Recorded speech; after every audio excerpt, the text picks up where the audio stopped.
Hi hello friends, എല്ലാവർക്കും നമ്മുടെ സുമി മുഫാസ് ടെസ്റ്റി കിച്ചണിലേക്ക് സ്വാഗതം. അപ്പോൾ അടുത്ത ആഴ്ച വരാനിരിക്കുന്ന നമ്മുടെ മഴതോരും മുൻപ് സീരിയലിൻ്റെ ഒരു വിശേഷത്തിലോട്ട് നമുക്ക് പോയാലോ. അപ്പോൾ നമ്മുടെ അലീന പുറത്തിറങ്ങി കഴിഞ്ഞു അല്ലേ. അലീനയെ നമ്മുടെ രേവതിക്കുട്ടി വഴി DYSPയുടെ ഹെൽപ്പോടുകൂടി അലീനയെ പുറത്തിറക്കുകയാണ്. പക്ഷെ പുറത്തിറങ്ങി വന്ന അലീനയ്ക്ക് തൻ്റെ അച്ഛനെ പോയി കണ്ടും ഒക്കെ കാര്യങ്ങളൊക്കെ ഒന്ന് സെറ്റാക്കി എടുക്കാനായിട്ടുള്ള ഒരു ഇതാണ് കാര്യം എന്ന് വെച്ചാൽ, ഈ ഹരിശങ്കറിനെയും നമ്മുടെ രോഹിത്തിനെയൊക്കെ കോടതിയിൽ കൊണ്ടുവരാൻ വരെയാണ്. അപ്പോൾ നമ്മുടെ ബാലചന്ദ്രനൊക്കെ ഡിസ്ചാർജായി വീട്ടിൽ വന്നിട്ടുണ്ട്. കാര്യങ്ങളൊക്കെ അവരൊരു ഉദ്ദേശിക്കുന്ന ലെവലിൽ തന്നെ പോവാണ്. അപ്പോൾ ഈ കോടതിയിൽ കൊണ്ടുവരുന്നതിന് മുന്നേയും നമ്മുടെ രോഹിത്ത് ഈ പോലീസുകാരോട് ആവർത്തിച്ച് കൈകൂപ്പി പറയുന്നുണ്ട്, ഞാൻ അവിടെ പോയി എന്നുള്ളത് വാസ്തവമാണ് സാർ, പക്ഷെ ഞാൻ ആ പെൺകുട്ടിയെ എൻ്റെ കൈകൊണ്ട് പോലും ഞാനൊന്ന് തൊട്ട് വേദനിപ്പിച്ചിട്ടില്ല എന്നുള്ളത് രോഹിത്ത് ആവർത്തിച്ച് പറയുന്നുണ്ട്. പക്ഷെ അത് പോലീസുകാർക്ക് ഒരു പക്ഷേ മനസ്സിലായിട്ടുണ്ടാവും. കാരണം ഈ അവസ്ഥയിലും പിടിക്കപ്പെട്ടിട്ട് അവൻ അങ്ങനെ പറയണമെങ്കിൽ അതിലെന്തെങ്കിലും കുറച്ചെങ്കിലും കഴമ്പുണ്ടാകും എന്നുള്ളത് അവർക്കറിയാം. പക്ഷെ അവരതൊന്നും കൂട്ടാക്കുന്നില്ല. രണ്ടാം പ്രതിസ്ഥാനമാണ് നമ്മുടെ രോഹിത്തിന് ചാർത്തി കൊടുത്തേക്കുന്നത്. അപ്പോൾ അങ്ങനെ കോടതിയിൽ കൊണ്ടുവന്ന് രോഹിത്തും ഹരിയൊക്കെ നിൽക്കുകയാണ്.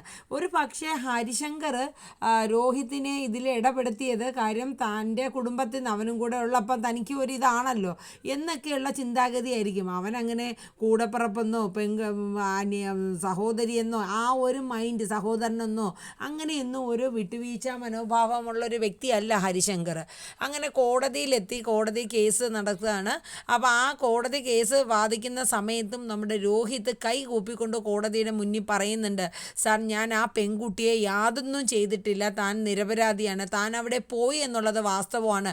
ഇങ്ങനെ ഹരിശങ്കർ തന്നെ നിർബന്ധിപ്പിച്ച് ഇങ്ങനെ കൊണ്ടുവന്നെങ്കിലും തനിക്ക് അത്രയും വലിയൊരു കൊടും ക്രൂര കൃത്യം ചെയ്യാനുള്ള ആ ഒരു മനസ്സോ എനിക്കില്ലായിരുന്നു, ഞാൻ ഒന്നും ചെയ്തില്ല സാറേ എന്ന് പറഞ്ഞു.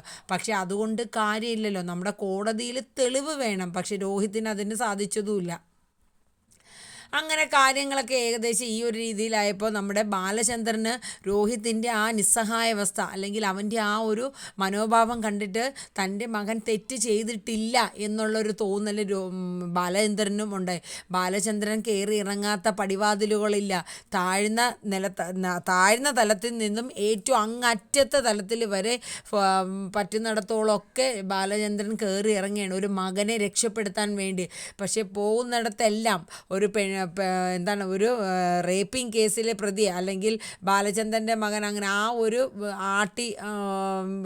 എന്ന് വെച്ചാൽ കളിയാക്കിക്കൊണ്ടുള്ളയും അല്ലെങ്കിൽ പരിഹാസങ്ങളും ഒക്കെ കേൾക്കുന്നു. പക്ഷെ എങ്കിലും ആ മനുഷ്യൻ തളർന്നില്ല. ആ മനുഷ്യൻ അത്രയും ധൈര്യത്തോടു കൂടെ തൻ്റെ മോൻ നിരപരാധിയാണെങ്കിൽ അവനെ രക്ഷിക്കണം എന്നുള്ള ഒരു മനോഭാവത്തോടെ ഓരോ പടിവാതിലും ചെന്ന് മുട്ടയാണ് കേട്ടോ. ഈ അവസരത്തിൽ നമ്മുടെ അലീനയ്ക്ക് ബാലചന്ദ്രൻ്റെ ഈ ഒരു അവസ്ഥ കണ്ടിട്ട് സഹിക്കാൻ പറ്റുന്നില്ല. അവസാനം ബാലചന്ദ്രനോട് അലീന പറയുന്നുണ്ട്, അച്ഛൻ ഇനി കുറച്ച് ദിവസത്തേക്ക് വീട്ടിൽ തന്നെ നിൽക്കുക, ഇനി എൻ്റെ മനസ്സിലൊരു ഐഡിയ തോന്നുന്നുണ്ട്, ഞാനൊന്ന് ശ്രമിച്ചു നോക്കട്ടെ എന്നൊക്കെ പറഞ്ഞ് അലീന തയ്യാറാവുകയാണ്.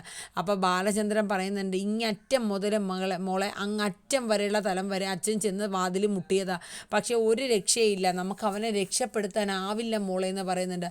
അച്ഛൻ ധൈര്യം കൈവിടരുത്, ഒരു നിരപരാധി പോലും ശിക്ഷിക്കപ്പെടരുത് എന്നുള്ളത് നമുക്ക് ഒരു ഇതായിട്ടുള്ള കാര്യമാണ്. എന്തായാലും ആത്മധൈര്യത്തോടെ ദൃഢനിശ്ചയത്തോടു കൂടി തൻ്റെ സഹോദരൻ തെറ്റ് ചെയ്തിട്ടില്ല എന്ന് അവളുടെ മനസ്സിൽ ഉറപ്പിച്ചുകൊണ്ട് തന്നെ അലീന സ്വന്തം സഹോദരനെ രക്ഷിക്കാനായിട്ട് ഇറങ്ങുകയാണ്. അപ്പോൾ ബാലചന്ദ്രൻ പറഞ്ഞു നോക്കി, പക്ഷെ എന്നിട്ട് അലീന കേൾക്കുന്നില്ല. അലീന ആദ്യം ചെയ്യുന്നത് രേവതിക്കുട്ടിയെ വിളിക്കുകയാണ്. കാരണം അലീനയുടെ മനസ്സിലോട്ട് കടന്നു വന്നത് ആ DYSP ആണ്. മനസാക്ഷിയുള്ള ആ മനുഷ്യൻ്റെ മുഖമാണ് അലീനയുടെ മനസ്സിൽ. കാരണം താൻ അനുഭവിച്ച അത്രയും വേദന നിന്ന് ആ നിമിഷത്തിൽ ഒരു ദൈവദൂതനെ പോലെ കടന്നു വന്ന മനുഷ്യനാണ് ആ DYSP. അതുകൊണ്ട് ആ വ്യക്തിയുടെ മുഖമാണ് അലീനയ്ക്ക് ആദ്യം ഓർമ്മ വന്നത്. അങ്ങനെ അത് കോണ്ടാക്റ്റ് ചെയ്യാൻ വേണ്ടിയിട്ട് അലീന ആദ്യം രേവതിക്കുട്ടിയെ വിളിച്ചിട്ട് ഇങ്ങനെ കാര്യങ്ങളൊക്കെ പറയുകയാണ്.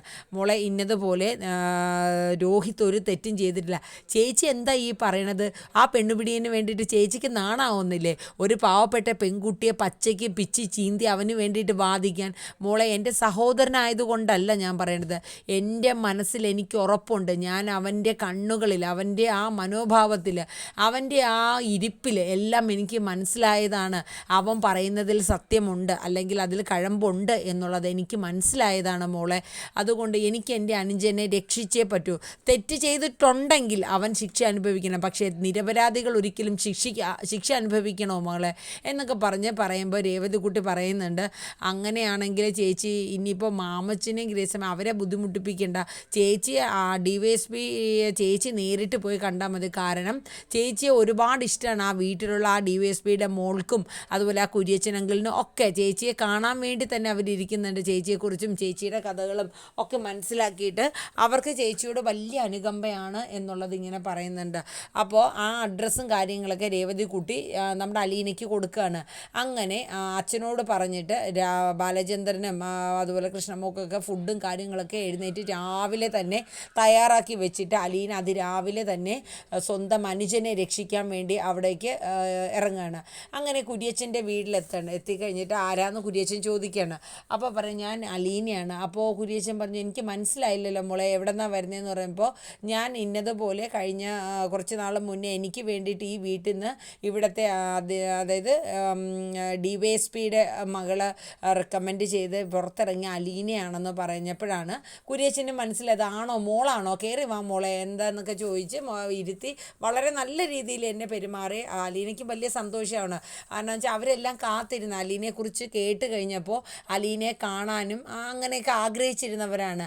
അങ്ങനെ അലീന അവരോടൊക്കെ ഒരുപാട് നന്ദി പറയുന്നുണ്ട്. കാരണം തനിക്ക് വേണ്ടിയിട്ട് അന്ന് രേവതിക്കുട്ടിയും ഗ്രേസ് ആൻറ്റിയും അമ്മച്ചനൊക്കെ വന്നപ്പോൾ അത്രയും ദൂരം യാത്ര ചെയ്ത് അവർ വന്ന് നിങ്ങളുടെ അടുത്ത് പറഞ്ഞപ്പോൾ അങ്കിളിൻ്റെ മരുമകളാണെങ്കിലും എനിക്ക് വേണ്ടിയിട്ട് ആ ചേച്ചി പറഞ്ഞ് അച്ഛനെ കൊണ്ട് ആ രാത്രി തന്നെ എന്നെ അവിടെ വരെ വണ്ടി ഓടിച്ച് വന്ന് അദ്ദേഹം എന്നെ രക്ഷപ്പെടുത്തിയതിൻ്റെ നന്ദി എനിക്ക് പറയണം നേരിട്ട്. അപ്പോൾ അതും കൂടെ കണക്കാക്കിയാണ് വന്നത്.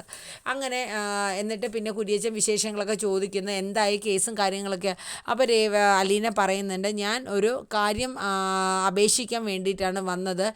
അന്ന് ഞാൻ നിരപരാധി ആയതുകൊണ്ട് സാർ ഇടപെട്ടു, അതുപോലെ ഒരു നിരപരാധിയെ കൂടെ രക്ഷപ്പെടുത്താൻ വേണ്ടിയിട്ടാണ് സാറേ ഞാനിവിടെ വന്നതെന്ന് പറയുമ്പോൾ ആരാ മോളെ അത്? അപ്പോൾ പറയുന്നുണ്ട്, ഇതിലെ 2ാം പ്രതിയായ എൻ്റെ ഞാൻ ജോലിക്ക് നിൽക്കുന്ന ആ വീട്ടിലെ രോഹിത്തിനെയാണ് രക്ഷിക്കേണ്ടതെന്ന്. അത് മോക്ക് എങ്ങനെ അറിയാം? എനിക്ക് ഉറപ്പുണ്ട് അവൻ ഒരിക്കലും ഇത്രയും വലിയൊരു ക്രൂരത അല്ലെങ്കിൽ ആ ഒരു പെൺകുട്ടിയോട് അങ്ങനെ ചെയ്യില്ല എന്നുള്ള ഒരു ഉറപ്പ് എനിക്കുണ്ട് സാറേ. ഞാൻ ആ വീട്ടിൽ നിൽക്കുന്നത് കൊണ്ട് പറയുന്നതല്ല, അത്രയും ഒരു ഉറപ്പ് എനിക്കുണ്ടെന്നിങ്ങനെ പറയുന്നുണ്ട്. എനിക്ക് ഇവിടുത്തെ DYSP സാറിൻ്റെ മോളെ ഒന്ന് കാണാൻ പറ്റുമോ എന്ന് ചോദിക്കുമ്പോൾ അതിനെന്താ ഞാൻ വിളിക്കാമല്ലോ എന്ന് പറഞ്ഞിട്ട് അങ്ങനെ DYSPയുടെ മോളെ മീരേനെ വിളിക്കണം. അങ്ങനെ മീര വരുമ്പോൾ അലീനയാണെന്നൊക്കെ പറഞ്ഞ് പരിചയപ്പെടുത്തുമ്പോൾ മീരയ്ക്ക് ഭയങ്കര ഇഷ്ടമാണ്. കാരണം വെച്ചാൽ അലീന അന്ന് തൊട്ടേ കാണണം എന്ന് ആഗ്രഹിച്ച് മീര ഇരുന്നതാണ്. അങ്ങനെ മീര അലീനയോട് നല്ല രീതിയിലൊക്കെ സംസാരിക്കുന്നത്. എന്നിട്ട് അലീന മീരയോട് കാര്യങ്ങളൊക്കെ പറയാണ്. ഇന്നതുപോലെ താൻ ജോലിക്ക് നിൽക്കുന്ന ആ വീട്ടിൽ രോഹിത് എന്ന് പറഞ്ഞ 2ാം പ്രതി, അവൻ ഒരു തെറ്റും ചെയ്തിട്ടില്ല ചേച്ചി, അവനെ ഒന്ന് രക്ഷപ്പെടുത്തണം ഞാൻ. അപ്പോൾ അതിന് വേണ്ടി അച്ഛൻ്റെ ഒരു ഹെൽപ്പ് എനിക്ക് വേണം, എന്താ ചെയ്യേണ്ടതെന്നൊക്കെ ചോദിച്ച് ഇങ്ങനെ അപേക്ഷിക്കുന്ന പോലെ പറയാം. അപ്പോൾ മീര പറയും, അതെ വീട്ടുജോലിക്കാരി എന്നുള്ള സ്ഥാനമൊക്കെ മറ്റേ ആ വീട്ടിൽ അംഗം ആണെന്നൊക്കെ ഞങ്ങൾക്കറിയാം എന്നുള്ളത് മീര പറയണം. അപ്പോൾ അലീന അതിശയിക്കാൻ കേട്ടോ, ആ വിവരം അവർ പറഞ്ഞു കാണും എന്നുള്ളത്. അപ്പോൾ സ്വന്തം അനുജന് വേണ്ടിയിട്ടാണ് അല്ലേ. അപ്പോൾ ഒരു കാര്യം ചെയ്യാം, നമുക്ക് അച്ഛനെ പോയി നേരിട്ട് കാണാമെന്ന് പറഞ്ഞിട്ട് മീരയും അലീനയും കൂടെ ചേർന്ന് DYSP ഓഫീസിൽ പോവാണ്.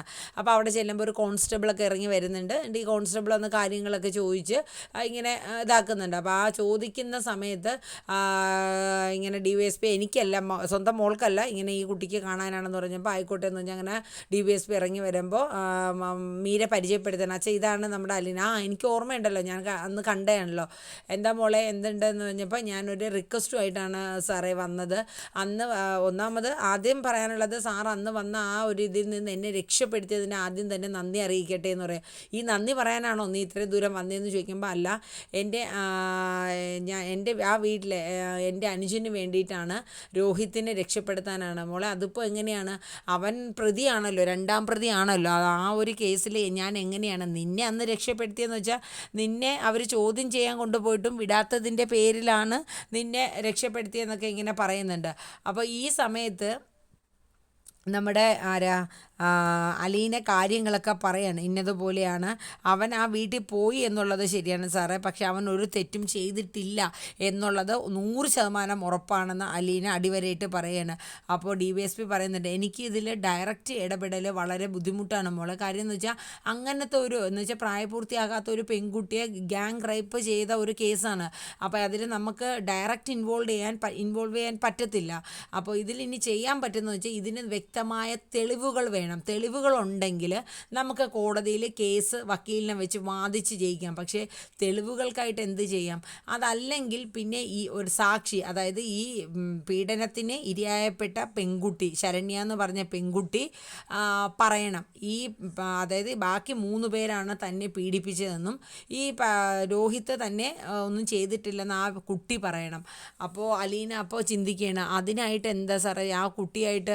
അപ്പോൾ DYSP പറയുന്ന ശരണ്യ എന്ന് പറയുന്ന ആ കുട്ടിയായിട്ട് കോണ്ടാക്റ്റ് ചെയ്യാൻ അല്ലെങ്കിൽ കാണുന്നതിനുള്ള അവസരം വേണമെങ്കിൽ ഞാൻ ഒരുക്കി തരാം, അതിന് വേണ്ടുന്ന ഹെൽപ്പ് ഞാൻ ചെയ്യാം, അല്ലാണ്ട് എനിക്ക് ഈ കേസിൽ ഡയറക്റ്റ് ഇൻവോൾവ് ആവാൻ പറ്റത്തില്ല എന്ന് പറയുന്നുണ്ട്. അപ്പോൾ അലീനയ്ക്ക് കാര്യം മനസ്സിലായി.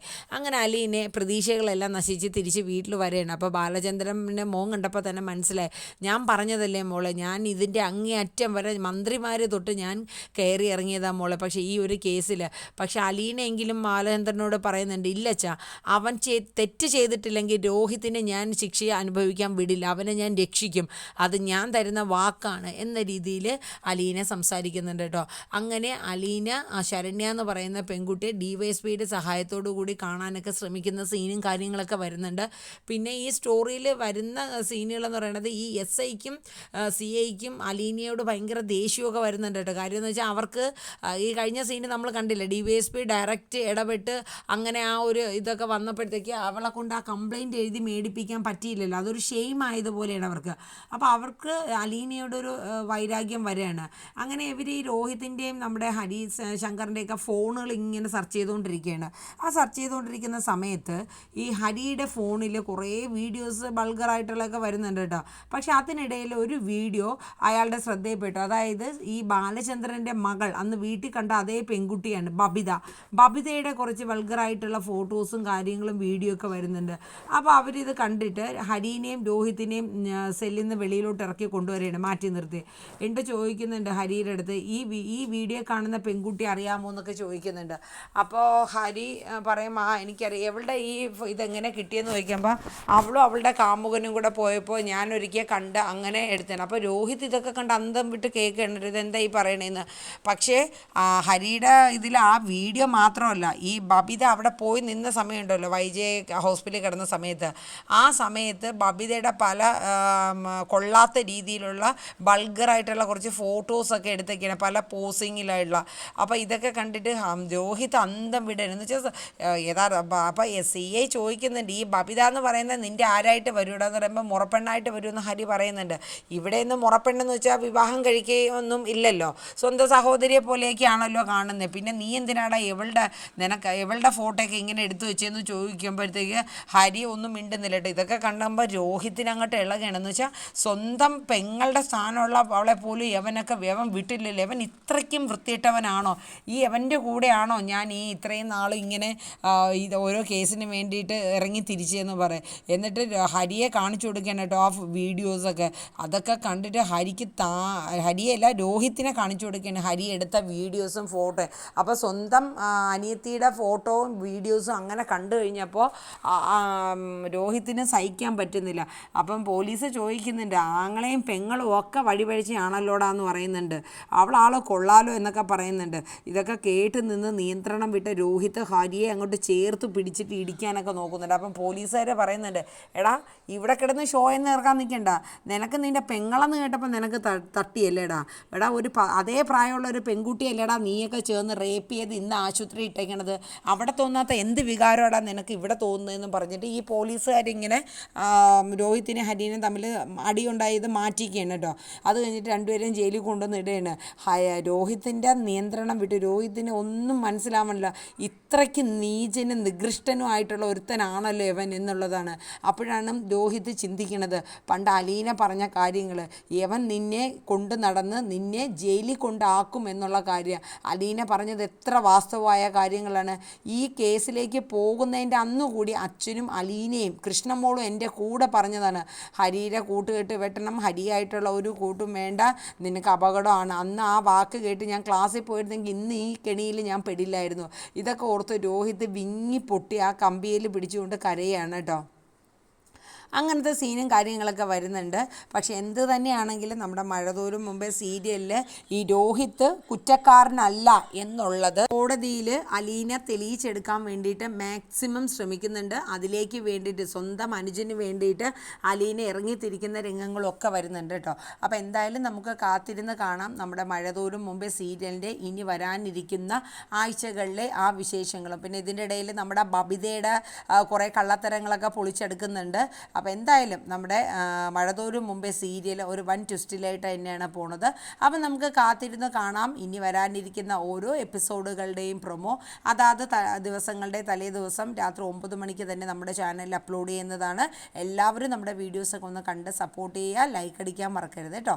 അപ്പോൾ എല്ലാവർക്കും ഒരു ശുഭദിനം പറഞ്ഞുകൊണ്ട് ഇന്നത്തെ ഈ അപ്കമിങ് വിശേഷം ഇവിടെ വൈൻഡപ്പ് ചെയ്യുന്നു. Tata, bye bye, take care.